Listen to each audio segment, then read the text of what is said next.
hey, welcome to gift wrapping. Whoa, Zoe Saldana. Hey, can you wrap these, please? Wow, iPhone 17s. You splurged. At T-Mobile, you can get 4 iPhone 17s on them. The new center stage front camera is amazing for group selfies. It's the perfect gift for everyone. I'm the worst. I only got my mom a robe. Well, it's better than socks. So, I have to trade in my old phone, right? No, at T-Mobile, there's no trade-ins needed when you switch. Keep your old phone or give it as a gift. Incredible. In fact, wrap up my old phone, too. For my Aunt Rosa. Forget that. Aunt Liz will be jealous. Sounds like my family. Drama. Oh, I got it. I'll give it to my abuela. I'll take reindeer paper with, hey, where are you going? To T-Mobile. The holidays are better at T-Mobile. Get 4 iPhone 17s on us. No trade-in needed when you switch. Plus 4 lines for just $25 a line. With 24 monthly bill credits and 4 eligible port-ins on essentials for well-qualified customers. Auto pay plus taxes, fees, and $35 device connection charge. Credits end in balance due if you pay off early or cancel. Contact us. Finance agreement 256 gigabytes, $830 required. Visit T-Mobile.com. Finding the right healthcare partner for your business isn't easy, but Hancock Wellbeing at Work can help. We're a different kind of program that combines employer clinics with a wellness strategy. And in a lot of cases, we can deliver greater health benefits at a lower cost. See why well-being for your employees is well-being for your business at HancockWellbeingAtWork.org.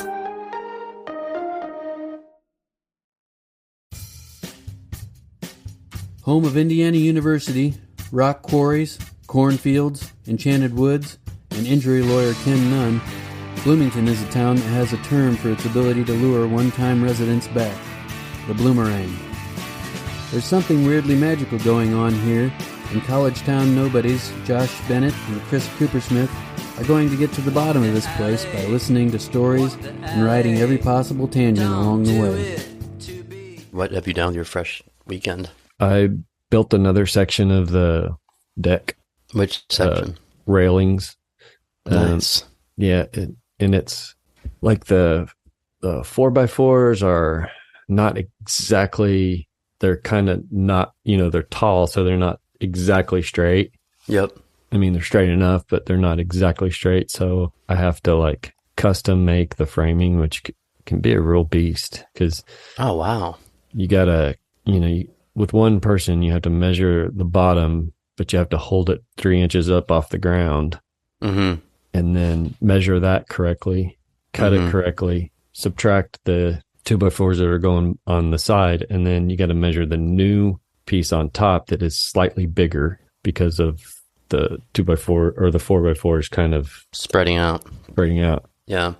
So it's kind of it's a puzzle piece. Do you like it? Is it meditative? Or is it stressful or both? No, it's both. It can be very the whole process is meditative, really. Yeah. Except for digging those fucking footers. Those are a beast. That's hell. Yeah. That's the opposite of meditation. You using a post hole digger? Yeah, we used my brother has this gas powered auger, I think is what it's called. And but even that, I think I told you last week we had that. It was like a rebar that was in the ground that had probably been there so long that this tree root grew around the rebar. Yeah. And twisted around it. Mm-hmm. So it took forever to get the rebar out. But then after that, we're finally, after an hour and a half or something like that, working on that, then we have this root that was twisted around it. So we had to cut through it long ways, 3 times. With what? With the auger? I have an oscillating saw. So, yeah. It was fucking sucked. Yeah. That's not meditation right there. No. That's fucking bullshit. It just reminds me of I don't know, man. I just moved to a different house for the first time, a little over a year ago, I think. Maybe it's almost been a year and a half. Let's say a year and a half ago, I moved to this different house, and with the move kind of came the sort of my retired from trying to learn how to build things. Not actually, I'm sure I'll do it again, but my old house was just a living testament to all the stages of my ineptitude, Right. And it's just funny because I bought this house, the house over on what they call the hill of Bloomington, over near Tri-North and all that. Yeah. School and everything. I rented this house that was like a tiny little shotgun shack, and it was 600 square feet, I think. And I wouldn't say it's a piece of shit. It actually was like, it seemed like just a sweet little, tiny little cottage thing. I mean, I could tell it's like an old house. It had wood paneling and just, I don't know, wood floors, and it was just a house. And so I lived in it for a couple years, and then I bought it, and I just remember, like, my brother and I didn't know how to do anything, and we started just like tearing into walls, and I had all these big ideas, and I basically destroyed that house over the course of, just destroyed it. I remember that, like, at some point, maybe this was before, but didn't you have like a party over there where you literally like chainsawed the house in half? Yeah, that was right before we were going to chainsaw the house in half. And I had, when I say destroyed it, it was like, it was destruction with good intentions, because I was like, oh, I'm gonna learn how to fix this stuff. Yeah, I'm gonna take the wood paneling off, and I'm gonna see what's under there. And then you find out why they put wood paneling up, because they're covering up this old shitty plaster, and then asbestos. I am sure I'm gonna die within, like, anyway. So all that, and then just I can't even explain what a disaster it was in that house by the time I was done with it. But it was a fun process. But it's kind of nice for me to get away from having to look at all the weird projects, all the weird sheds I built in my backyard and shit. Hey, it's a phone call. Should I answer it? Pro podcasting at its best. So all of that is a way of saying, like, it's like hearing you build this deck. You've been talking about it for a while now. I'm really happy for you, and I remember the feeling of satisfaction, but it also just brings up all this, like, ugh, oh my God. Yeah, like my neighbor asked me about it, and it was my neighbor's dad, actually. He's working on her house, and we were talking about it, and he's, I think he complimented it a little bit. I was like, all I see is the things that I could have done better. I was like, sure. I wish, I'm never going to build another deck, but if I could, I wish I would have built a friend's deck first, because I would have seen all the things that I would do better on my own. And that's all I see right now. But right now you have this deck that's not like it's not like a song that you can rewrite a couple times. Or delete. No. I can't go out and delete that deck. Yeah. You got to do like me. You just got to turn around, walk away from it. That's right. Go to a different house. Somebody else's problem. When we first moved into this house, I was just stressed out, and I just needed a shed, and I didn't pay attention to the measurements, and I had these guys come and build a shed. And when I got home from work, actually when they got here to build it, they were like, are you gonna leave the check for us here, or do you want to come back? And I was like, well, I'll go ahead and I'll pay you, once the shed's built. He's like, we'll be done by 1:00. Wasn't it like Mennonite or something? Amish yeah, or I was like, yeah. I was like, copy that. Here's the check. Right. And then I came home, and it was just like, this shed was so big that I for the first 3 days, all I could do to accept it was look out the window through the blinds and just every once in a while look at it. And every time I did for the first couple of days, I could feel my forehead like sweat. And then I was like, okay, that's enough for today. Go back in the living room. You just peek through the window of the shed. Yeah. To see if it was still there. Yeah. Why were you ashamed of it? Because it was, dude, it was, because so like you thought you were the guy with the big shed? Yeah. Like I was like, finally we moved into the house. I was like, wow, dude, I have a, decent fenced in yard. Oh yeah. Mm-hmm. And then the shed's like, there goes a majority of the fenced in yard. Right. Immediately. Right. Yeah, that was a pretty nice shed. It's a pretty nice shed. Oh, dude, now I'm glad I got it now. I totally accepted it, and yeah, I filled that fucker up. You could do all kinds of nasty stuff in that shed. Oh yeah, nobody'd ever know. Oh yeah, trust me, I know. Shout out to my brother. Helped a lot with the physical labor, and also with like making sure I'm staying up to code and all that. He knows about that. But yeah, he was a big help. But he also told me, he's like, don't invite Rusty over here. He did. Yeah. That's the funny thing, is that Rusty, who is actually our guest, and we'll get around talking to him soon, is, he's such an amazing carpenter. Really, truly, like, I think of him, I've always explained him to other people as, I believe, an artisan. Like, his work is like not only impeccable, but he's also like an artist in the way he does it, in my opinion. I agree. He doesn't, but whenever like he would come over, we lived right next to it. We lived like behind each other. And when he'd come over and see me doing this jackass stuff, he would be like, he'd like it. Like he would be like, oh, great job, you know, and he would totally see the bullshit. But to him, he could enjoy somebody else's imperfect thing for what it was, you know, like more for him, than his own perfect thing.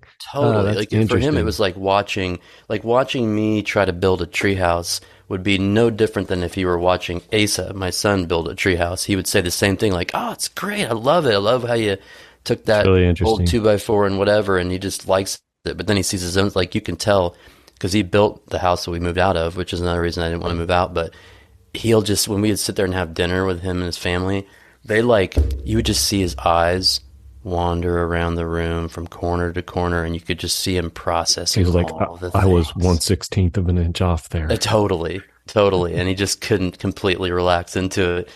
When I first got that house, and again, like Rusty transformed into this amazing place ultimately, but my brother and I just didn't learn how to do anything when we were kids. Like, I'm just telling you, like, my dad is an intellectual. This is a man who, you know, who lives in his mind, and he has a doctorate. He's super smart, and all that. So like, I credit him with a lot of things. Like, you know, I'm a teacher. You know, like that's probably a lot of reason why and all that. But man, that dude, like, this is the way I remember it. Is I remember coming down to the dining room table one night, and this is just my memory, and it's good for a post-Halloween episode, is we lived in this old house. It was old. It was a, what do you call those? Sears houses. It was an old craftsman house, and it was in this old neighborhood, and my dad was sitting at the dining room table, and in my mind's eye, it was like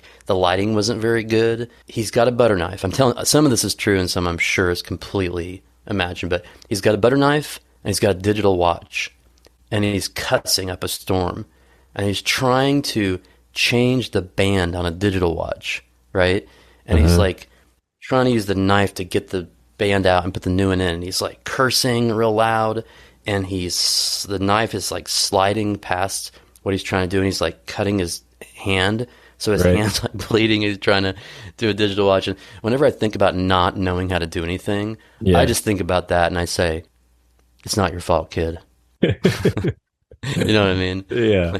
Okay, let's go back to your house then. So when you're at the house and you and your brother were tearing it up and stuff, what kind of tools were you using? Was it like a butter knife and a stopwatch? Right. Well. So my brother and so I get right. Did you say a stopwatch? So I got another stopwatch story that's really funny, actually. But so my brother and I, this is just so embarrassing. But, you know, like Kleindorfer's, most people around town know Kleindorfer's. A lot of people know Kleindorfer's. It's just like, it's the classic, awesome, old school hardware store, you know, where you go in there and you can ask for anything. Yeah. And they will give you 20 minutes of their time to find a 10-cent screw. That's and true. Not act like it was a problem at all. And somehow magically quickly figure out what level of knowledge you have about the project. Like they can read that in your eyeballs. I know. No matter how hard you try to trick him. Walk in the door, like this fucking asshole doesn't know what he's talking about. He's building his first deck. Right. Like they size you up, but for the general part of the time, like they won't treat you poorly for it. You know, they might baby you a little bit about it. Like they might have to kind of hold your hand. Yeah. But you're going to walk out with what you need. Exactly. That's so true. Yeah. And so my brother buys us both, you know, like garage sale, you know, the old garage attendants would wear those like zip up, like what do you call it? Like those one piece, like zip up suits. Yeah. He buys each of those. He buys each of us one of those to wear while we're like, quote unquote, working on this house, you know, to at least make you look like you know what you're doing. Yeah. So we're wearing these like jumpsuits. Did you wipe grease on your face too? we might as well have, because I know like the fact that we went into Kleindorfer's, each of us wearing that, and the fact that they're so good at sizing up who they're dealing with. Yeah. And I knew some of these guys already because I was in there for just piddly stuff because I lived nearby. Yeah. But just the fact that they didn't just say, get the fuck out of here. Right. Get the fuck out. Get out of here. Go put on some jeans and a t-shirt and come back and we'll help you. Take those silly ass costumes off. Well, they needed you there because that as soon as you walked out of there, they fucking laughed at you for the rest of the day. We did him a solid. We did him a solid with that. They deserved. They must have. Yeah. So we go in there. We wore these outfits in there multiple times, but this one time we go in there and we're simply trying to hang a porch swing on the back in the back porch, like off the ceiling of the back porch. And we go in there, we come in there and get whatever bullshit we want. We go back to the house, we hang the porch swing, it's looking good, go inside, we're wearing our jumpsuits, we get some lemonade, come back out, and we both go to sit in the porch. This porch swing just faces the backyard, and we both sit down right at the same time, and it just goes bam, and the whole thing just comes crashing down, and we just both of us just hit the floor, and our glasses fall down and everything, because we weren't even smart enough to know that like you have to anchor. You gotta find something. Like that's the level of lack of knowledge that we had about shit. So the fact that I can build what were you gonna say? Well, I just imagine. Did you guys still have your suits on when you were sitting on the porch swing? Did we have what? Your suits that you bought from? Oh, absolutely, 100%. Your onesies. Yep. We had the onesies on. We had lemonade, probably in a mason jar. Like, because I thought a job well cool. done. Hard day's work. Oh, that's fucking awesome. It's kind of those kind of moments, though. It was funny, but those are the kind of moments that made me go around and just hate myself. Right. I can't even do anything. Man, should we kind of talk about what happened with our situation, the recording previous interview with a little thing called technology? And you want me to tell my version of the story or your version of the story? Tell your version. My version is that we were fortunate enough to get this, to have a guest named... Can I interrupt you real quick? No. Tell us the time, not how to build a clock. Go. You son of a bitch. You want me to tell you the time? Instead of, all right, I'll tell you the time. I'm just kidding. No, it's okay. It's okay. It's fine. I'll tell you the time. Back in 1979. Yep. Go on. Don't worry, it's not like the recording this is gonna work. So. Well, the time instead of the clock. Okay, what happened was Josh just fucking shit the bed. Like he shit in the bed because we had the best guests. It's all Josh's fault mainly. Maybe like 10% Zoom and 90% just Josh. What a nightmare! We it's a Halloween. It's a Halloween special. We had this. I think it's a great interview. It was great. So the short story of it is that Bethany Robinson, who is, I believe, one of the owners of JB Salvage, her father started JB Salvage, which is the local, I think it's the only salvage yard in town for just like you take junk there to get rid of like metal and stuff like that. And we had a really fascinating interview with her. Yeah. And then you started looking like you saw a ghost. When did you see the ghost? So I'm going to play a clip because I have a clip of the pre-interview. Good. And it's me being nervous because Zoom's acting kind of fucking weird. Yeah. And I'm not sure if it's recording. And I'll play it here. I'll just play the clip right now. Test 1, 2. Hello, Josh. What did you find out? What I found out is I don't think we recorded long enough for it to convert to a recording, which made me really nervous with my computer issues that I'm having today. So I really hope that our interview today is actually being recorded. It says it's recording. I set it to record to the computer like I always do. I tested my speaker and microphone. I can hear you too. So that was kind of foreshadowing there. It was kind of foreshadowing. And as it turns out, the only recording that we have is me being nervous about it not recording, and then relieved that it is recording, and then it stopped recording right after that. And I spent the entire night after our meeting not wanting to tell you or anybody about it, just hoping that it would kind of like reappear. I checked over and over again.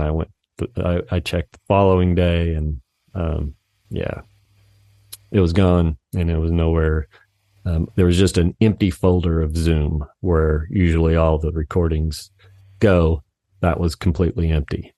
So for the listeners, the kind of the way I perceive Josh and I's working relationship is that he is a self-described perfectionist about most things, really, and like building decks and making podcasts. So he does a lot of the technical stuff, and I'm like I'm just the classic like big idea snake oil salesman guy. And so, but we balance each other out, I think, a lot of the time because because I'm a little reckless and Josh is perfectionist, and so I'm sure we get on each other's nerves, but a lot of the time it just kind of works. Yeah. But I was wondering when you found out, like losing a great interview. I would think that on making a podcast, especially like both because you're on a deadline, but also because obvious. Losing an interview, the recording of an interview is like the worst case scenario. In the podcast world, was devastating, because like it's like gone. It's like a huge mistake that you can't fix. There's no fixing it. It's just accepting it. How does it feel now that you went through that we hit bottom with deleted an interview? I'm actually glad that you asked, because I'm still. It's still upsetting that we lost that interview. It was really a good interview, but in a way, I'm glad that it happened. And I'm just curious, I'm not searching for you to give me the right answer. I'm just curious, was there any of that sense of like, one of the things that I've had to go through a bunch of times is like, actually, I went to a hypnotherapist in the spring, I think it was the spring. And so she would like make these, individualized recordings for me to listen to, like when I was going to bed at night. They were sort of for me. Mm-hmm. And I remember, were they like, I am not a little bitch? You may think you're a little bitch, but on the count of 3, you will sleep soundly and not realize what a little bitch you are until you wake up tomorrow. Now stop crying and go to sleep. Stop crying because you're a 52-year-old man and you're acting like a little bitch. Idiot. Loser. Moron. Okay. All right. So anyway. So you call not accomplishing things being a, quote, late bloomer? Nice try, little bitch. One of the things she said was... Why don't you go hang another porch swing, idiot? Think something like that'll never happen again? Dumbass. You think you became somebody different all of a sudden? So let's talk about Rusty. Okay, because he's our guest. He saved the day. Did he have any idea that we were not having band practice when we showed up with a bunch of mics and podcasting equipment? Usually our text threads before we are going to get together on Friday are such bullshit anyway that I don't know if I never know what anybody thinks. I wonder if this now would be the time for us to admit that, like, when we that we picture Rusty when one of us cancels practice, and him calmly sitting, in his living room, like next to a fire in his fireplace, and he gets a text message saying that band we can't practice. Yeah, but he just calmly gets up, goes outside, starts sharpening his axe. Which is so incommensurate with his personality. Right. but it's a fear. It's a real fear, though. Mm. Yeah, of mine. Well, in fairness, he is, like, when we're together, he's sort of the adult in the room. Absolutely. Yeah. Absolutely. Yeah, I don't see him getting on a podcast and talking about how he doesn't know how to do stuff. like he might be a That's little true. ashamed of us for doing that. Yeah. He's probably going to listen to the story of you putting up the porch swing, and he's going to be shaking his head back and forth. Yeah. Yeah. No words. Yeah. But man, he saved the day, and quickly, like, his stories are super interesting. And we should also mention that we went in, with a bunch of podcasting equipment.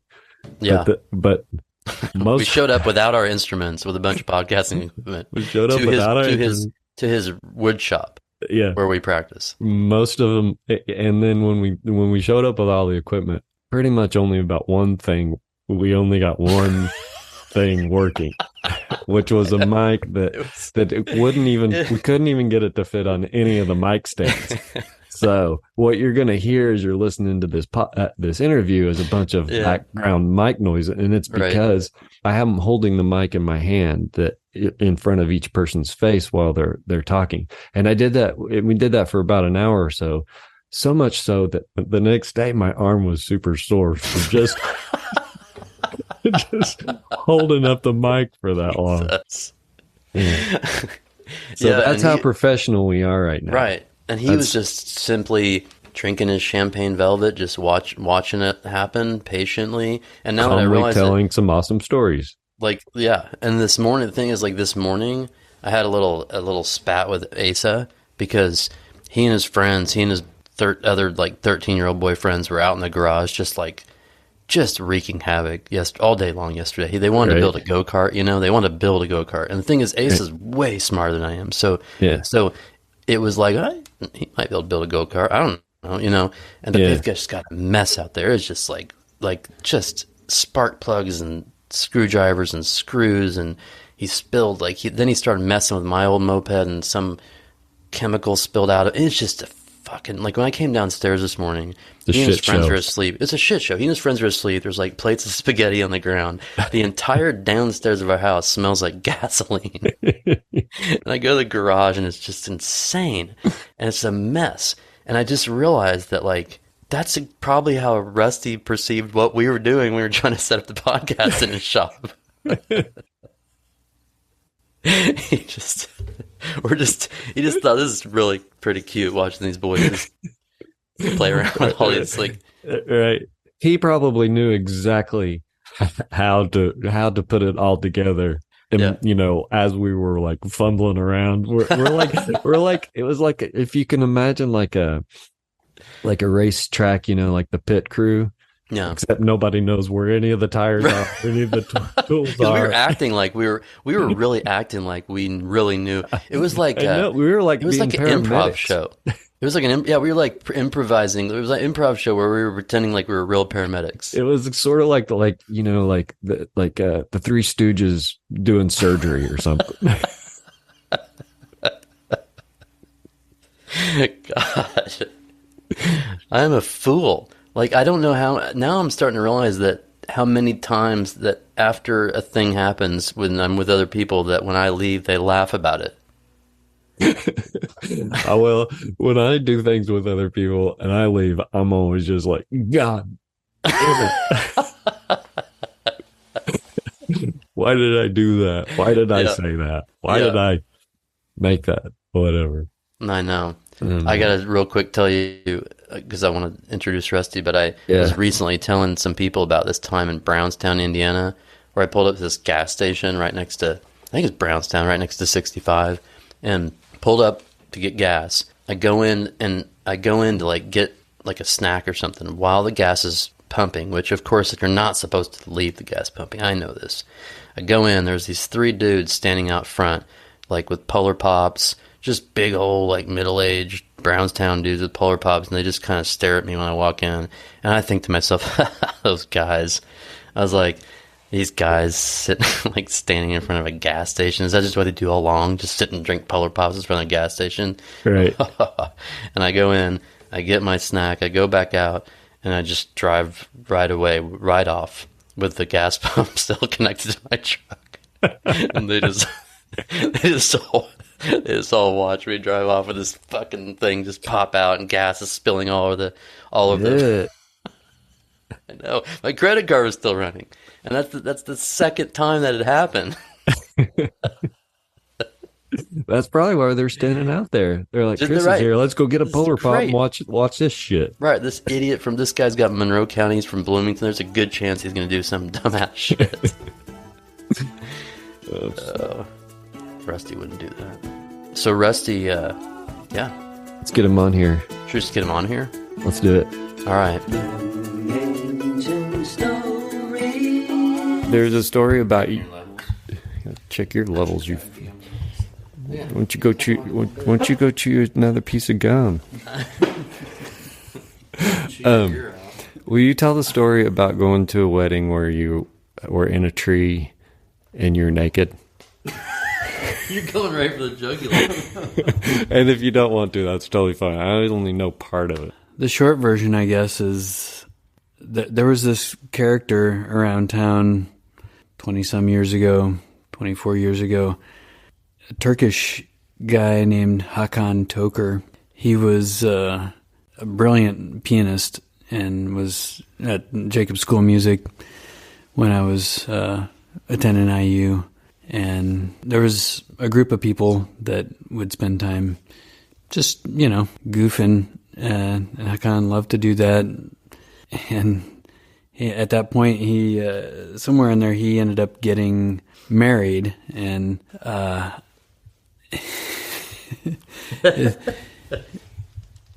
the way they got married was there's an intentional community south of town called Lothlorien. This is getting better and better.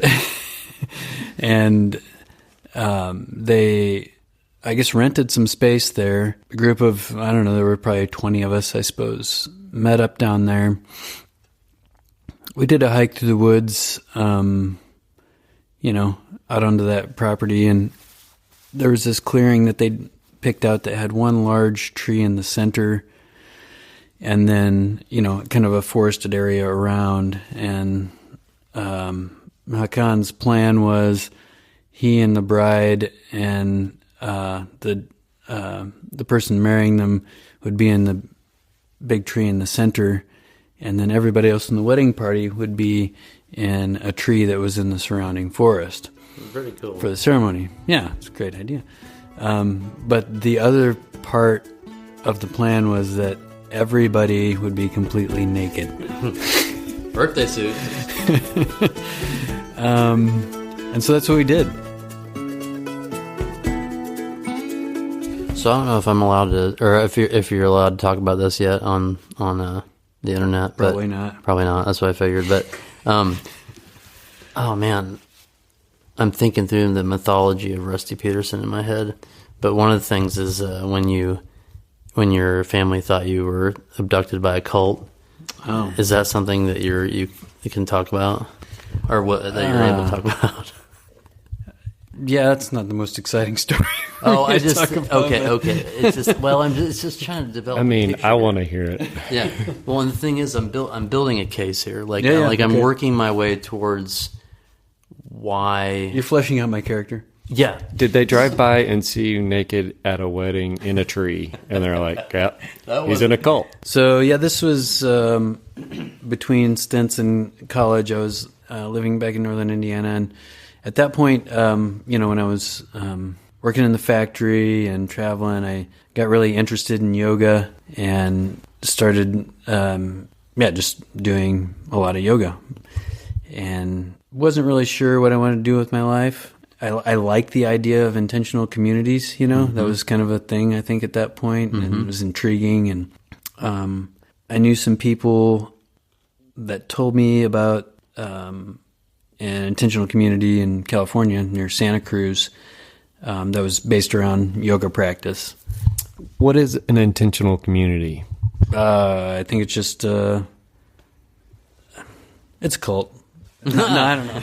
Well, to me, it's basically like when a bunch of people get together around a certain set of principles, whatever it is, and they all often will somehow they'll acquire land, and they'll all live there somewhat communally. Does that seem kind of? Yeah, I think there's probably a lot of variation on what it is, but there's definitely a community aspect to it. Probably, maybe some shared meals and that sort of thing. This one, there was like a general cafeteria and then various living quarters kind of spread out on this mountainside. It was beautiful, overlooking Santa Cruz.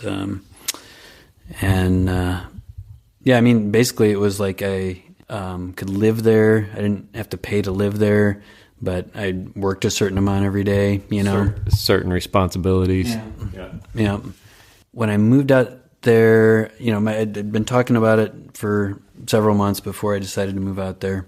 Parents never had any issues with it. They didn't tell me that they had any issues with it, but I'm sure that in their minds they're like, what the hell is Rusty doing? But anyway, so I moved out there, and probably within a week or two of moving out there was when the Heaven's Gate thing happened. Do you guys remember that? Absolutely. I don't know if I do or not, actually. Yeah, so I believe there were a group that was down near Los Angeles, and it was legitimately a cult, and the charismatic leader, they all thought they were going, I think, to end up on a spaceship, right? Yeah, space, yeah. I do remember this, yeah. And they all committed suicide, and I think they all had the same shoes on. Like, I can't remember what the shoes were, but there's something about that. Mm-hmm. And so, of course, national news, my parents see that, they're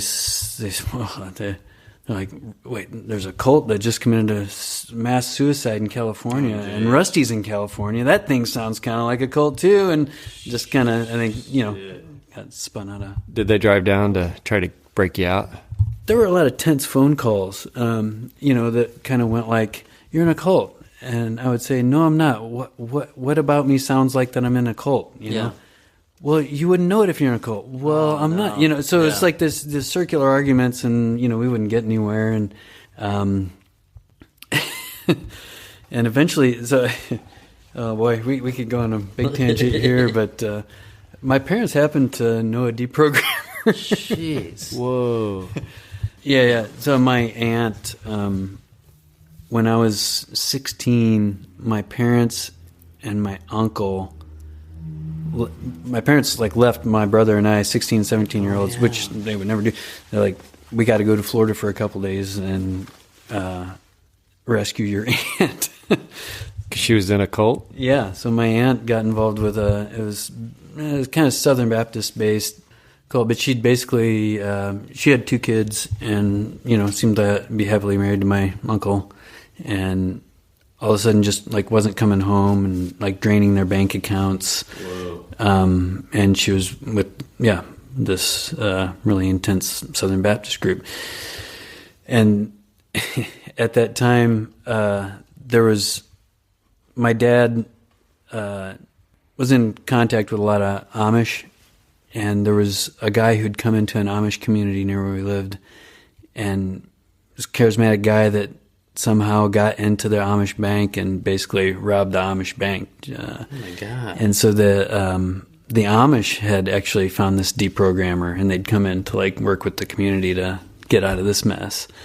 So my dad knew about this deprogrammer guy, and so they talked to him and ended up meeting him in Florida, and they kidnapped my aunt and, had this apartment that the 4 of them were at, or 5 of them were at, for I think it was 3 or 4 days, where, I guess his technique was to just keep provoking and talking to my aunt, to basically just challenge her, Not the cult leader, but the deprogrammer. Right. And apparently my aunt was, speaking in tongues and not acting like my aunt. Yeah. Right? Yeah. And about several days into it, she was in the bathroom. My aunt's a large woman, but in a few seconds, apparently, while she was in the bathroom by herself, she busted out a window and ran to a payphone and called the police on my mom and dad. On your mom and dad? Yeah. And at that point, the deprogrammer's like, out of here. He's gone. and police come and arrest my mom, dad, and my uncle. And so my aunt's husband, so this is my mom's sister. Mm-hmm. My dad's brother is the husband of my mom's sister. Mm-hmm. And he comes and, tells them they're not pressing charges, and they release my parents. Your dad's brother is the husband of your mom's sister? That's right. Yeah. So pretty tight bunch there. So then, they basically missed their shot, and everybody went home. And what happened with your aunt? She ended up coming back and living, with her family, and I think they got past it themselves, but it was always this, big, dark spot for the family, and definitely, we weren't extremely religious. I think my mom would have liked for us to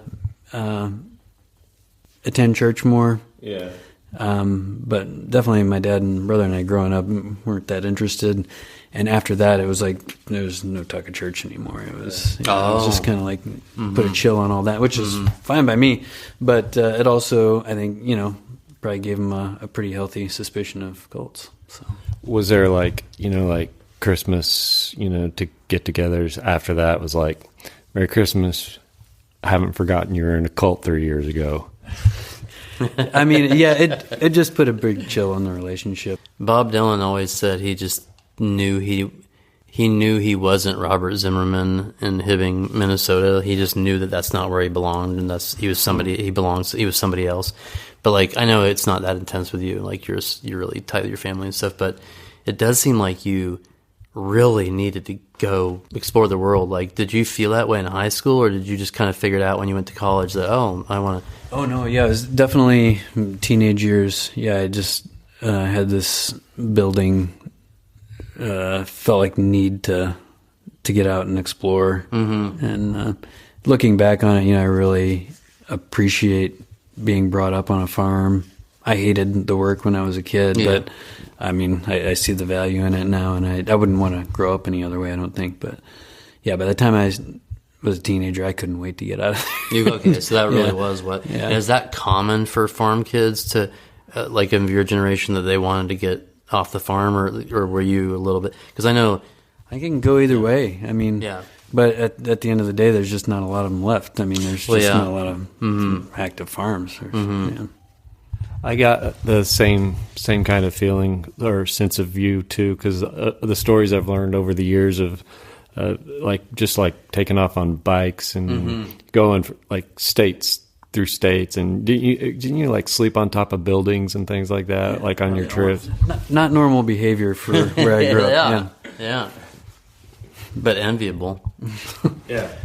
Just to wrap up, though, not that story will necessarily make it on here, but so as I was having those conversations with my parents when I'm in California and they think I'm in a cult, right?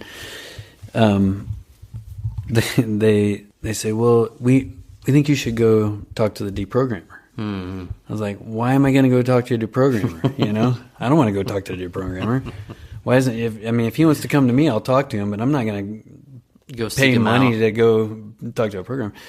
Okay, we'll send him up to talk to you. Fine. All right. I'll talk to a deprogrammer. And before he made it up there, my dad had a stroke. Oh my God. Shit. And so I packed up and moved back. He was in the hospital for probably a month and a half, maybe 2 months. And after that, we just didn't really talk about it. I didn't even know that your dad had a stroke. He had full recovery. It was pretty miraculous, but it was, he was in pretty bad shape for a while. It was really interesting for me because I feel like,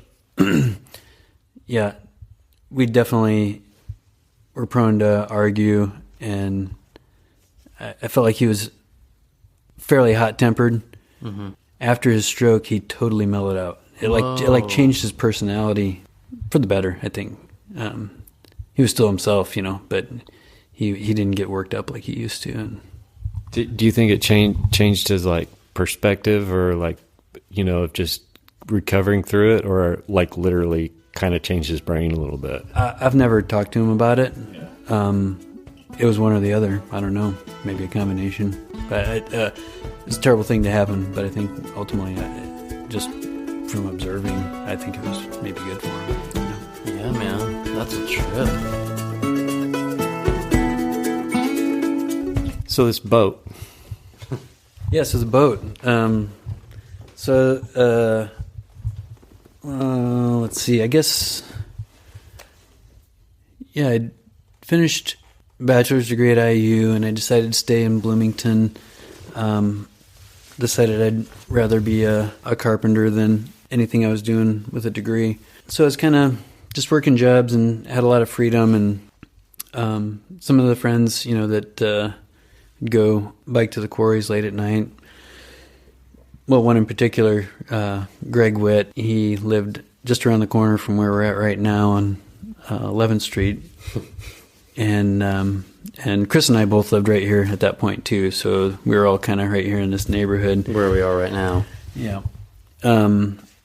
He had a plan to build a sailboat in the yard there, which he did. And it was over probably better part of a year, I think, maybe even a year and a half.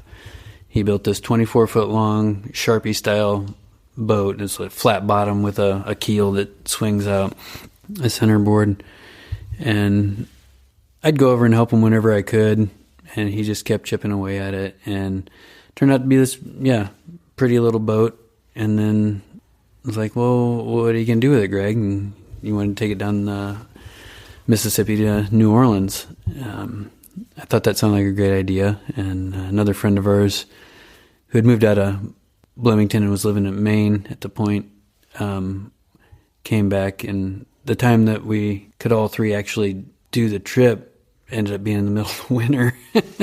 So, well, I already was like, the way you said it, maybe you're just in the zone, but you're like, so he builds this boat and he wanted to take it to New Orleans. I thought that would be a good idea.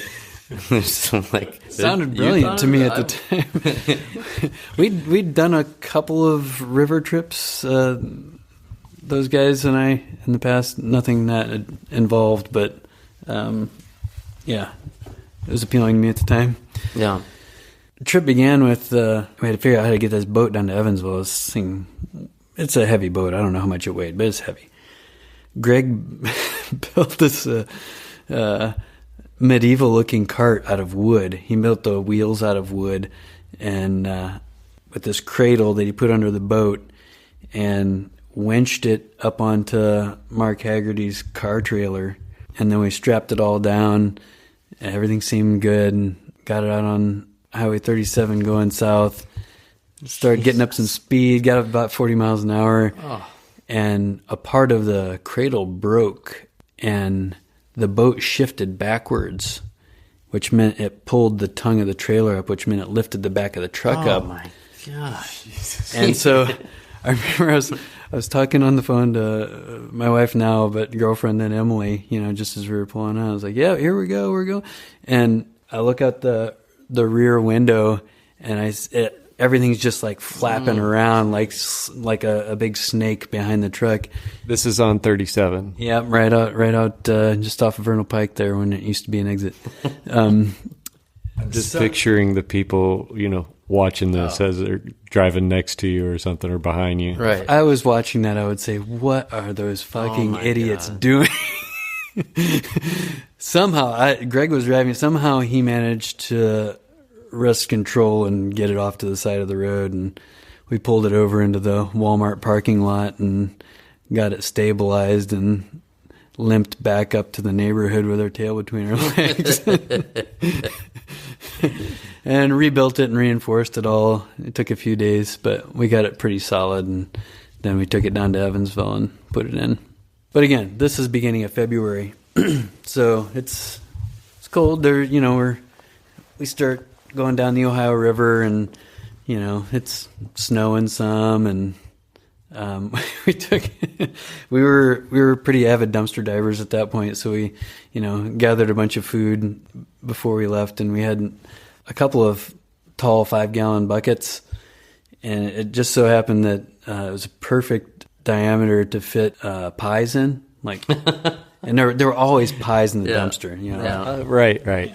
And so we had several 5-gallon buckets full Pie of buckets. pie buckets. It's amazing. We were burning a lot of calories. It was cold. Those pie buckets didn't last very long. But Just freezing your ass off, destroying pies. pretty much. Yeah, we get in a little ways. We're down south of Illinois. There's a big section of Shawnee National Forest along the river there. It's really beautiful. There's not much around there, but we had a day where it was really choppy water, some wind. It was kind of uncomfortable. So we pulled off in this one town that was there, this little town called Golconda, and just spent the day waiting for the wind to die down. And it did in the evening. And so we had running lights, and we thought, well, we'll make a little progress, in the evening, because it was really kind of pleasant. And it got dark. We were motoring along. We didn't really think we had to worry about staying in the shipping channel because it was a flat-bottom boat. We only needed about, a foot and a half of water, really, to move around. But we're going along. I'm down in this little cabin. I'm down in the cabin. I hear a thump. And I look down, and there's a little water trickling in. And I yell up. I say, hey, we're taking on some water. And before too long, another bigger thump and some more water coming in. So it's coming in. In the dark on the Mississippi River. Yeah, we're in the winter. In February. Middle of February. Ice cold water pouring in there. I grab a bucket and I start bailing. A pie bucket. Fortunately, the pie bucket was empty. Start bailing. There's another solid crunch, and we stop moving, and the water just is gushing in. I keep bailing because I don't know what else to do, but I'm obviously not keeping up with it, and this is, one of those moments where I think, all right, this is how I die. Meanwhile, while this is going on, we have a wetsuit, and John is putting on the wetsuit at the point where I finally decide this is pointless to keep bailing. I pop my head up. John jumps over the side with the wetsuit on, and the water comes up to his waist. I'll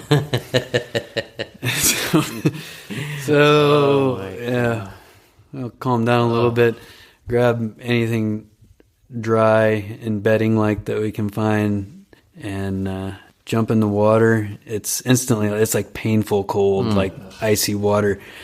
And walk into shore. There was nothing around, right? It was the middle of the Shawnee National Forest, but there's tons of driftwood, so we build up a big fire and get warmed up and talk about what we're going to do. Greg is all for the main builder of the boat. Greg wants to hike back to that town we were just at and buy a chainsaw and cut up the boat and send it down the river. Really? Yeah, he was done. But the notion of just giving up at that point, after we, put all the effort in, and we were just getting started, really. I would in those situations. I mean, not exactly like that, but it would just be like, why did I make this same mistake again? Here I am again. I should say that every time I get on a boat, basically. Right. But yeah, so we get warm enough, and we're not going to manage well staying out there. And it was probably about, we guessed, 5 miles back to that town. So we find the road, and we start walking back to that town in the middle of the night. Do you have any, at this point, dry stuff, like any food or water or anything like that? I think we probably had water bottles full, and we'd gotten dried out and warmed up by that fire. So we weren't feeling terribly uncomfortable, just a little bit pride hurt, I guess. As we're walking down that road, a state trooper comes up, and we tell him our sad story, and he's like, "Get in, I'll give you a ride." It's like, okay. So he gives us a ride. There's one hotel in town, and he goes through this town. It's probably 1 a.m, one stoplight town. He's going through like 70 miles an hour. We're like, whatever, yeah, this is great. Yeah, give us a ride. Oh my God. And spend a night in the hotel. And next day, John's brother drives down from St. Louis with some battery-powered tools and a handsaw and stuff like that. And we go back out to the boat, and It was my birthday, actually. It was February 14th. Yeah. And it happened to be one of those February days where the sun came out and it was like 60 degrees. It was just like a beautiful day. So we built up this huge driftwood fire, and we would take turns going out to the boat. And, you know, you could be in the water for like 20 minutes before you're shaking uncontrollably. You know, we tried hooking ropes up to the mast and pulling the boat over on its side so we could expose the holes. We spent a long time doing that, and it just started popping and cracking like it was going to pull apart. And it was getting late in the day. We were kind of ready to give up, but we tried one more thing. We put a couple of large pieces of driftwood. We made like a little frame over the front of the boat, and we had this hand-powered winch on the front of the boat, and we ran rope up to that frame and used the winch to pull the front of the boat up out of the water, enough to expose the holes. And we just used plywood, roofing tar, and drywall screws and just slapped patches on top of the holes. And that got the boat floating, and we bailed it out. And by the time the sun set, we were drinking beer around the fire and feeling pretty good about ourselves. Amazing. That's amazing. Whatever happened to the boat? Well, we took it to New Orleans, and you continued the trip. Yeah, we spent another probably a month and a half. We finished going down the Ohio and went all the way down to Mississippi and all the way to New Orleans. With the patchwork? Plywood patches held. Dude, that's amazing. It is amazing. So you say it took a month and a half? Yeah, it was probably a better part of 2 months all So together. it was like getting to be full on spring by the time you got there. Yeah, the further south we got on the Mississippi, the warmer it got, the more sickness there was on the boat. It was, yeah. Oh, sickness, really? Yeah. I mean, you know, once you're basically camping like that, you know, for several months, I mean, you try to be clean, but you end up getting kind of sloppy, and didn't take much of the river water to cause intestinal distress. Oh, man. Diarrhea. And puking.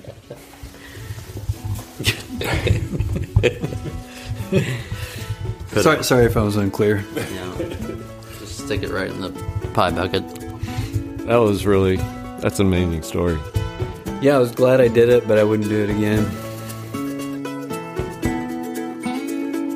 And now, a Mellencamp moment. What do you think about when I say John Mellencamp? I haven't crossed paths. No. I've never even come across him in town. Yeah. I only have the story of the only time that I've ever saw him is I was walking with a client of mine when I was a caseworker out of a doctor's appointment, and John Mellencamp was standing outside of the building, of course, smoking a cigarette outside of the doctor's office.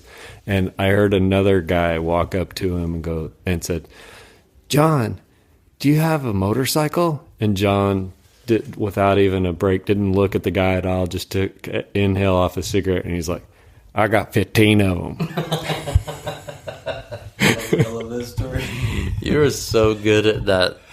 The way you say that, it's like you have to be from the same region from that guy to do what you do with that. I mean, he's from Seymour, I'm from Bedford. Right. Yeah. Right. A lot of crossover there. You're Okay. basically kissing cousins.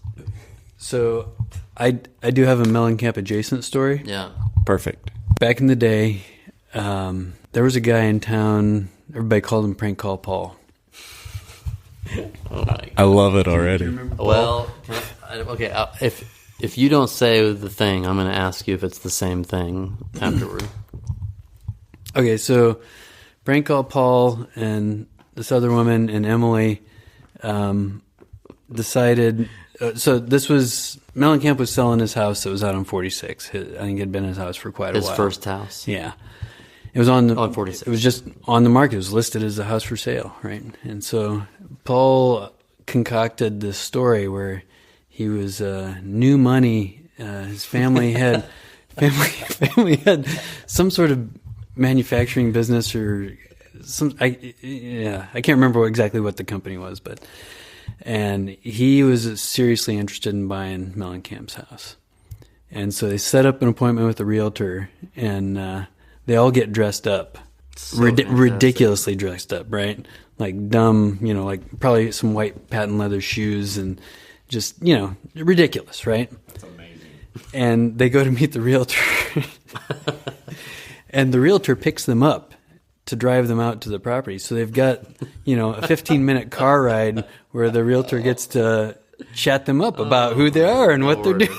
Oh, my God. And Paul's just making it all up as he goes, right? They get to the property and there's security guards that interrogate the realtor and them about making sure that they're serious, buyers. And I don't know how, just knowing Paul and imagining how they all appeared, how they pulled it off, but they convinced him, Amazing. And they ended up, on a, probably like an hour walk through the place, including a sit down at the table with several people to talk about finances and everything else. But in the midst of this, as they're getting a tour through the house, they're walking by the pool table, and Emily pocketed the 8-ball from the pool table. Oh, she did. Yeah. And that's about the best of that story.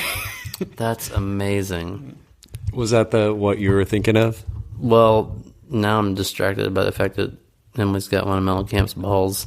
But, so Prank Call Paul, one of his shticks was that you'd be talking to him and all of a sudden you look down and there would just be a stream of pee coming down his leg. I don't know about that. It was just his shtick. You'd just be on Kirkwood and he would just be talking to you and he'd keep eye contact with you and you have shorts on and there'd just be pee running down his leg. That's... And it wasn't... That's incredible. I think we got some good shit, man. I'm terrified. Well, it's funny. I've really enjoyed because we've known each other for a long time, and we've hung out, been playing music and all these things. So I've heard these stories a bunch of times, but they never get old to me. But it's fun to hear them all in a row, and it just it's just like holy shit, that's a life full of adventure. No, it's good because I felt the same way about listening to the podcasts already. It's like I know a lot of the stories you guys have brought up, but yeah, knowing more of them and hearing them all drawn out in the full context I love it.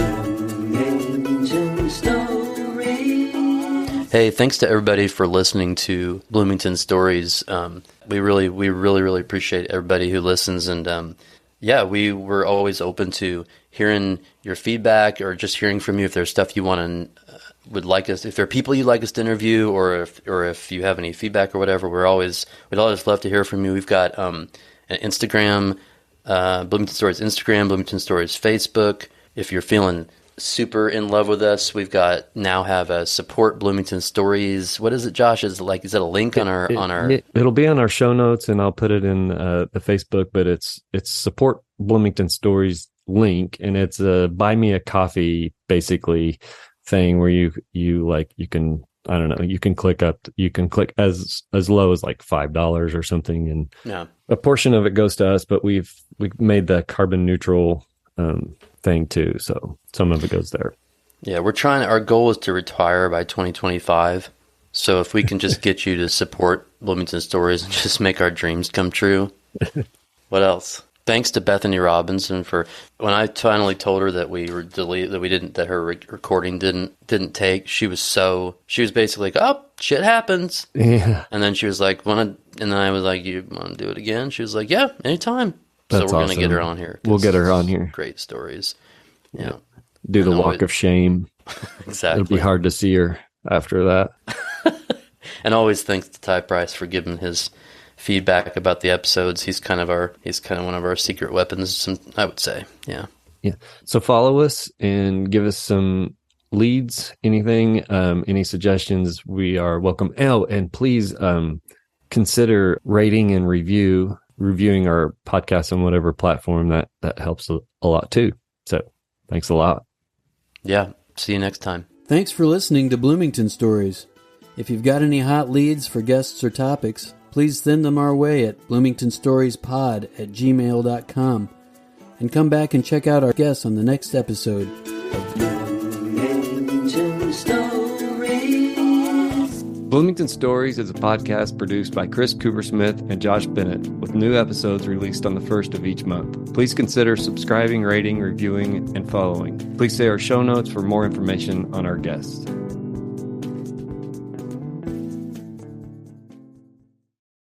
Marketing is hard. But I'll tell you a little secret. It doesn't have to be. Let me point something out. You're listening to a podcast right now, and it's great. You love the host. You seek it out and download it. You listen to it while driving, working out, cooking, even going to the bathroom. Podcasts are a pretty close companion.